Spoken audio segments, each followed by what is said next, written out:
Hey everyone, welcome back to another episode of Inside the Mind of a Fighter. Hopefully you'll be able to hear me, but today we've got Kaan Ofli. He is one of the up and coming, not even up and coming, you're up there already. Up there already. There already. Now quickly, just a quick question before we start the video. Now you fought all over the world and whatnot. You've had tons of experiences. Is there anything that you do prior to a fight, such as a ritual or like a certain thing that you do to make yourself feel calm or make yourself feel good before you fight? Over the fights, it's probably been trying to perfect it. Perfect that build up, and it's always different as well. Location, training camp, opponents. So, but no ritual. I just kind of always take it as it comes, type of thing. No ritual. Even like in your amateur scene and whatnot, is there anything that you did during the day just to set yourself in the right mindset, whether it's going for a walk or watch a certain TV, music? I used to not do anything at all, to be honest. I would just focus on my eating and relaxing. Yep. Last few fights though, it's been doing like a shakeout, so some sort of sweat 5, Is that like a light jog or whatnot, or shadow box, just movements, exercises, body exercises, just to get a little bit of a sweat out. If I'd taken a flight the night before, do you know what I mean? Just to get that sweat out or that weigh-in food out. You just tend to feel a little bit better, a little bit warmed up before the fight, and then back to relaxing and whatnot. Now you fought overseas, right? What do you do? Because obviously you got the jet lag and other factors playing into it. Is there anything you do differently from when you fight at home to when you fight overseas? I adapt to the time that I'm going to fight. So when I fought in Dubai, it was a very funny time difference. So leading up to the fight, I would, whatever time it was, if it was training at 10, 11 p.m., here, just to kind of emulate the same thing? Exactly. So things like that, so the time difference doesn't change too much. You kind of adapt to it. Got you. Now, this is Brave Promotions, right? Yeah. What was it like fighting in this promotion here, as opposed to all the other ones that you fought in? Well, this was, before this one, there was only one other international promotion I fought on, which was AFC in China, and this one was really important for me because I had saved some money and I went to Bali, and I went to live there for a year and do a training camp there. 4 or 5 months into being there and training, I couldn't get a fight. Is that because they feed you, or? No, it was more so I kind of, I was still 4 and 2 at the time and new to the international scene, so, and I got this opportunity to fight on Brave, one of the biggest Arab promotions out there. Yeah. Now, this individual here, who are you versing again? This is Jeremy Pakatu. He currently fights in one championship now. He's from Team Lakai, which is one of the number one MMA gyms in Asia. They've got multiple world champions in one championship. So he's a tough guy. This guy really. Did you know this prior going to the fight? I was told from my training partners, because training out of Bali MMA, for some reason Bali MMA and Team Lakai have got a bit of a rivalry? Yeah, a little bit, as being the top gyms of Asia. And one of the things that they said to me is, man, this guy's not going to quit. This guy is going to constantly be coming at you, just no quit at all. That's how Team Lakai is. They train in the mountains. Oh really? So, like Dagestan, Russia? Yeah, they're high in altitude, so they're kind of as fit as it comes. Now, when you verse an opponent like that and there's a statue applied to them like that, like they're tough and whatnot, does it kind of play a factor when you're preparing for a fight like that? Like, this guy's probably training harder than me, now I've got to push more. Or any factors like that makes you train harder in a sense, I guess? Just making sure that I leave no stone unturned, just making sure that the cardio is there and always training every day. Does the element of doubt ever play in your head when it comes to that? Not if you've done all the work. If you've skipped some sessions, you've gone half-assed in your training session in that hour or 2 hours that you're training. Yeah. Then by the time the fight comes, you can, because only you know what type of hard work you put in. Now, with this promotion and this fight, what's one thing that stood out, whether it's before the fight, during the fight, or after the fight? One moment that you can tell us that stuck with you, whether it's funny or serious. Oh man, there's a few things with this event, with this fight. Leading up to it, I actually fractured my hand, my left hand. So that was something that was in my head a little bit. That would have played with your head a little bit, huh? Yeah, we had about 2 weeks off before the fight, and in the training room, warming up, hit the pads, and I felt it was like a big like sting. How many weeks out was this prior? I did it about 3 weeks out, 2-3 weeks out. Oh, so you were close to fight time. Yeah, and there was no pulling out or anything like that. The opportunity was too big. So what did you do when you're in this fight? You know, first 30 seconds in, to be honest, the adrenaline kind of kicked away. Really? It was probably playing in the back of my head somewhere, but the adrenaline took over to the point where I was like, I don't care if it's broken or if it breaks. I'm just going to continue trying to dominate and shut everything down. So you didn't even think about after the 30 seconds, whether it's round 1, 2 or 3? Didn't even play a factor, even when you were hitting him or whatnot? No pain or whatnot? First I was like hesitant. Yep. The range and whatnot. But then this guy's just coming at me, you know, so I just had to use it. It was just second nature. Now, this guy, you said that he was tough and was not going to give up. Did you want to keep a stand-up fight with this guy, or did you want to take it to the ground? I definitely wanted to take it to the ground. This is exactly my game plan. This is what I wanted. I wanted to completely shut him down and not be able to do anything at all. Was this a game plan that you and your coaches came up with prior in your team, or is this something that you normally do? No, it was kind of, we had a few game plans for this fight, but obviously dominating and shutting him down was my own personal game plan, I think, for this one. You know, Can you hear your corner advice? Yeah, for sure. Yeah, because they're showing your corner right now. yeah. And there's an audience here too, yeah? Yeah, there is. I had good ears for this. You can see my corner's just there. So actually during the fight, I would actually drag the fight to my corner when I could, just to make sure that I can get clear instructions. Is that a strategy that you do with all your fights, or is it just for the specific one? If I can get it there, I will. Yeah, if I can get it there, I will. But it's not something that I'm always looking to do. How long were you training with Bali MMA prior to this? I think 4 or 5 months. Months. Now, Yeah. to me, that seems pretty short. I don't know if that's long for you. Do you reckon you had that like relationship with them? Yeah. Like, you guys are pretty tight. Yeah, pretty tight, and you know. They knew you to a T. I had a couple friends there already, and everyone was similar weight category, and we all kind of just got along. It was a good vibe, and was able to really grow, especially with the wrestling there. Yeah. Now, is there anything that you can give advice in terms of relocating and training overseas when it comes to any fight camp or whatnot, going overseas? Personally, with me, I enjoy traveling and learning and getting different looks from different coaches and training partners. So I always recommend doing it if you can, especially while you're young. Is there anywhere that you want to go, like that's on the calendar for you right now? I think America will probably be next. Yeah. Yeah. What's some goals that you want to accomplish in, let's say, in the next 5 years? Well, In the next 2 years, I want to live in America. I want to be there for some time, crack the UFC, and while I'm there, try and be as active as I can in that year. You know, if I have 2 fights or 4 fights, whatever it is, that's one of my goals while I'm there. Yeah. And then come back home and continue the journey, you know, the UFC journey. Yeah. Yeah. That's it. Now, my question is, the altitude and everything that is different, okay? You fight over here, you're used to the climate. You train there for 5 months or whatnot, obviously, so you're kind of used to it, but... Well, where the fight was different location to where he trains. The altitude was different. So it played a factor for him too, you reckon? 100%. It definitely would have benefited him. Benefited? Oh, because he trains at a high altitude, yeah? Is that something that you want to do? Do you reckon it makes an actual difference, training at high altitude? I think it does, yeah, man. Like, you look at Mexico, a lot of their guys live, a lot of places in Mexico is high in altitude, so you see them, they've kind of got a little bit of an edge in fitness, and they're so durable and tough. And if you look at any other team like I fighter, just have a look at how they fight, and it's almost like they're all exactly the same. Quite durable, tough, fit, always fighting back, you know. So here I'm on top and doing what I can, but You're using your head here as well to keep him yeah, a on the ground, lot right? of head pressure to control him. But I assure you, this guy was always trying to look for submissions from underneath, or always Did you trying feel to that threat move. from him? Yeah, man. Yeah. You know, first round, second round, there was threats. Did you have a more reputable game than him?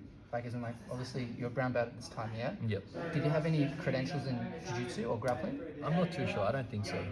I think they're more so one of them gyms that just train for MMA rather than specific, but their background is striking. What's your thoughts on that? So, gyms that train MMA rather than training specifics. What's your thoughts on that? I think it benefits depending on the system that you're working. You know, I still think that it's also beneficial to stick to a particular art, especially if you're just starting off learning or into your martial arts journey. Yep. You know, focusing on them different elements. But once you've got your base in everything, then training for MMA is crucial.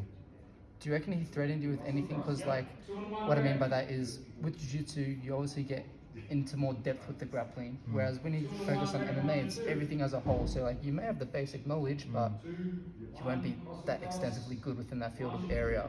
Yeah. Now, with you, because you're a Jiu-Jitsu guy, you're a lot more experienced with that. You know what to look for and whatnot. You felt like you had that edge over him? I definitely feel like I had the edge. You know, with me, I've been really away from my submission game a little bit, you know, because I've been focusing so much on wrestling and ground and pound. Where, As of recent? Yeah, as of recent, the last few years. So sometimes I neglect my submissions, which I need to come back to. Yeah, sometimes you also don't want to take the chance as well. You just want to make sure that you're just shutting everything down and just trying to exhaust him and hurt him. With you, like, obviously you just said you don't want to, sorry, you haven't been employing your submissions as much. Is that because you don't want to run the threat of if you fail, you'll end up on your back? Is that why? Yeah, depends on your opponent as well, if you can risk it or not. With this fight in particular, I just personally felt like I needed to make sure I shut everything down. Like Habib style, yeah, closing the limbs and whatnot. Yeah, and looking back at it, I probably should have maybe tried for some submission threats myself. But every fight there's always something where you can be like, Should have should have done this, should have done that. It's quite different when you're in there. When you look back on your fights like this, is there anything that runs through your mind of, obviously you're like, oh, I could have done this, could have done that, but if you're in the frame of mind that you are in now and you're in that fight, do you reckon you probably would have finished him? Even though you said he's tough. Yeah, possibly. I probably could have inflicted more ground and pound or even a submission attack. But this guy is good, man. This guy is tough. Like, and you know, this is me fighting on my first big international shows, and I wanted to make a statement. You know what I mean? I want to be like, fuck. Been looking for a fight, been looking to crack this international scene, and I've got a good opponent. I'm the underdog. I want to make sure. You were underdog here. Yeah, you know, this was at a catch weight as well, so I really struggled cutting down to 64 kilos. What do you normally fight at? 66. Do you reckon that 2 kilos plays a big factor? For me, it does. It was huge, bro. Yeah. So what? He came up. Is that correct? Yeah, or he would not cut too much weight. Yeah. Okay. Is this your first catch weight bout, professional? Now, what do you feel that's different? This is when you have a grueling or a hard weight cut, it just sometimes zaps your energy out a little bit. So like lethargic? Can be, yeah, can be. Sometimes you just don't have that pop in your, you know, in your footwork or in your spring. Is that referred to, I don't know if this is true, but like, you know how before you walk out to a fight, you get like heavy legs or something? Is it that? No, I would say it's something that you feel more so when you're in the fight. And severe cases, people, you know, lose so much fluid from their brain that if they have a bad weight cut, you tend to see them get knocked out as well. Before you go out to your fights, you've obviously experienced that, right? Heavy legs and you feel a bit lethargic or whatnot. How do you counterbalance that when you do feel like that? I felt it a couple times and there was nothing that I could do, to be honest. I just had to block it out. Yeah, just like a mental thing? Yeah, you know, it's like having that little voice in your head of doubt, or, you know, you eliminate it, you know what I mean? And then feelings in your body can sometimes be the same, where you just need to eliminate that thought and that feeling, and you go on with it, you know? Yeah. Now, this is the third and final round. By this point, obviously you said the 2 kilos makes a big difference. It's the final round, you're almost there. What's going through your mind at this point? I'm not happy yet. I'm not convinced yet. Yeah? Yeah, you know, I still want to. You want to finish this guy, right? Yeah, I still want to make sure I'm sharp and. Do you know you're 2 rounds up? I do, feel like I you do, are at this but point? you know, it's one of them things where you're not trying to relax now that you're 2 rounds up. You know, not especially with a guy like this. Like some guys, you can dominate him for 2 rounds and you've broken him. You know, this guy, he's not going to break. Like mentally, he's going to still try and come and finish me in the 3rd round. You know, so still not being confident to take big risks, I would say. So with your fights like that, say for example you are 2 rounds up, you don't want to relax and chill, even if it's, I'm not saying specific opponent, but never, you don't want to chill. Is that your mindset? Yeah, I still want to just keep dominating. As if it's the first round? Yeah. I think depending, for me, I always like to adapt to every fight differently, to be honest. That was a sick combo, by the way. I'm sorry. It was. I should have followed up a little bit more, but He doesn't look rocked as well. Like, he doesn't show it. Yeah, no. He's got a good poker face. Yeah. It's getting a bit wild now. Yeah, we're both. Is he taunting you there? Is it He was kind of like, yeah, come on. But then I stuck my tongue at him because I hit him with an elbow. His nose started bleeding a little bit. Oh, the way I touched it there. Yeah, so I was like, yeah, what? Do you ever get, not this specific opponent, but with your fights, have you ever gone in a fight where you both chatted shit to each other? Versus like bad blood type of thing? I haven't had it yet where we're both actually talking to each other, but not yet. Yeah, me and Nikos was a bad blood fight. A few fights. UFC? Rod Costa was a bit of the most recent one? yeah, there was a bit of rivalry there. So yeah, I'm just going a bit too crazy with this ground and pound, trying to take him out. Did you back off there because you felt like you were fatiguing, or because he was defending? So there I did something a little bit wrong. If you want to maybe go back a little bit. Sure. Do you mind pointing it out? Yeah. So I take him down. Leg lands a little bit funny there, but I don't care. And I was like, all right, here we go. I'm just going to get on top and just go to hell, just rain bombs on him. And I get a little bit carried away because if you look at him now, he's defending his head, but then he starts pushing on my hips. 1 second. Here, right? So he starts creating space, but, I try to clear that. I Do you reckon that one hand was enough? I should have maybe fought the hand itself. Like with your hand? Yeah, okay. And then gone back to my position and kept fighting, but because I kept punching, I kind of lost that position there. Do you reckon that's due to the heat of the moment? Yeah, 100%. That's just me going a little bit crazy and just trying to hurt him. Do you reckon it's hard to stay calm and composed like that, or do you reckon it's just due to experience? You just gotta have a lot more experience like that in order to be aware of it. Yeah, it would come back to being experienced. Definitely. Your choice of shot selection that gets better. You can see more as you get more experience. Here, you can see here, he pulled my head to one side and I got a bit lazy there. With your arm? Yeah. This wasn't in, right? Or is it in? This is in. This is as in as it's going to ever get. What's going through your mind? I was like, fuck, he's got it. I was like, he's fucking got it. And I'm like... Were you trying to stay close to the cage so you can hide your your arm? arm? I'm trying to put it back into my hip and trying to close that space, but because it's already out that far, I couldn't. So here I'm just trying to muscle it out, trying to stop him from,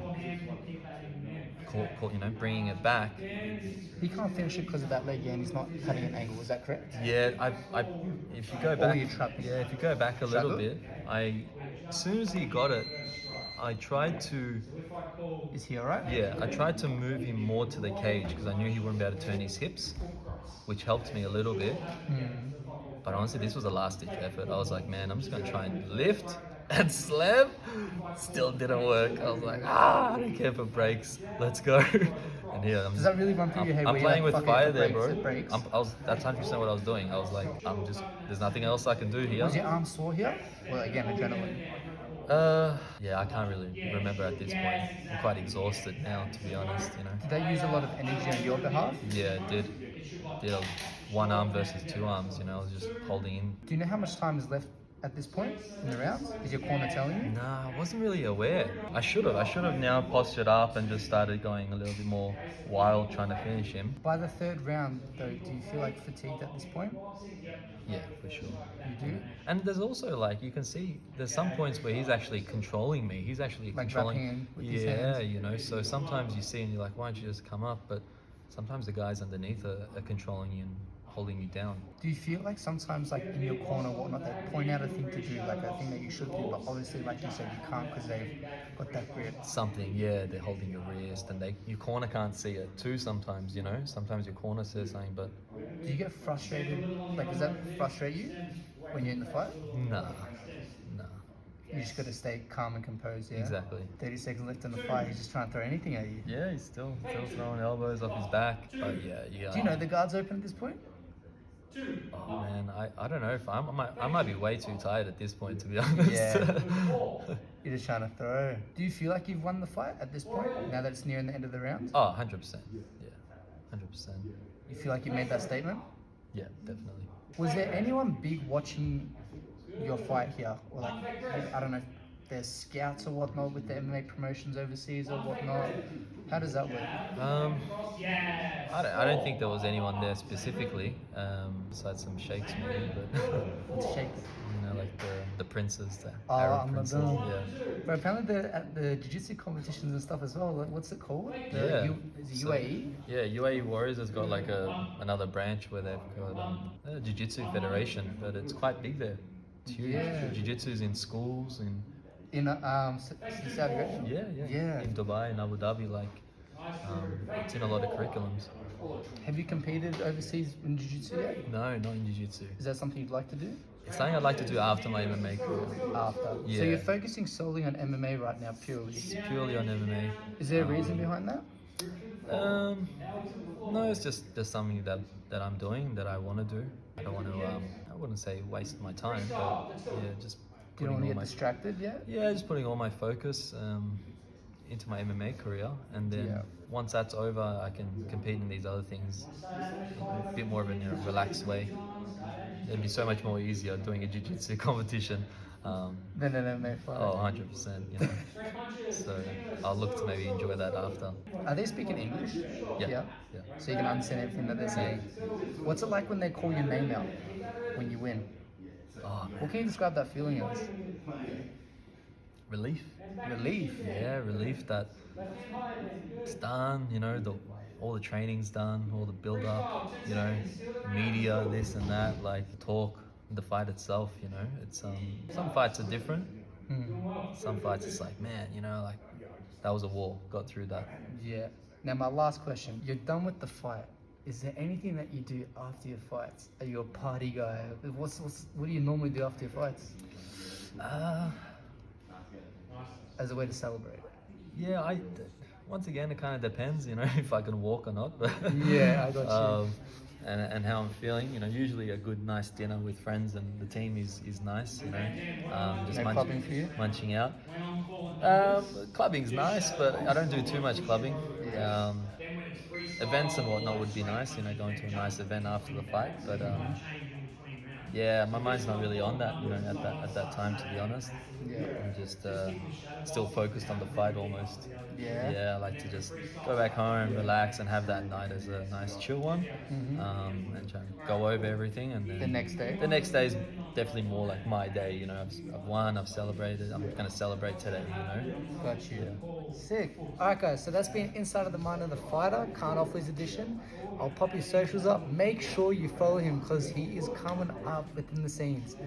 I guarantee you'll be hearing his name a lot more in the not even coming years, like soon. In a couple of months you'll be hearing it. Inshallah, everything opens up. Inshallah. Yeah. You might have a fight on the road, right? We'll see, maybe might have something coming up in Melbourne again before end of the year. But See how it I'll goes. see how it goes. Yeah. Other than that, tune into his journey, tune into his fights. Hopefully he comes and fights soon. Other than that, catch you later. Now if you only had one wish, is it devious? Cause you already know who your genie is. Ain't get a cover now.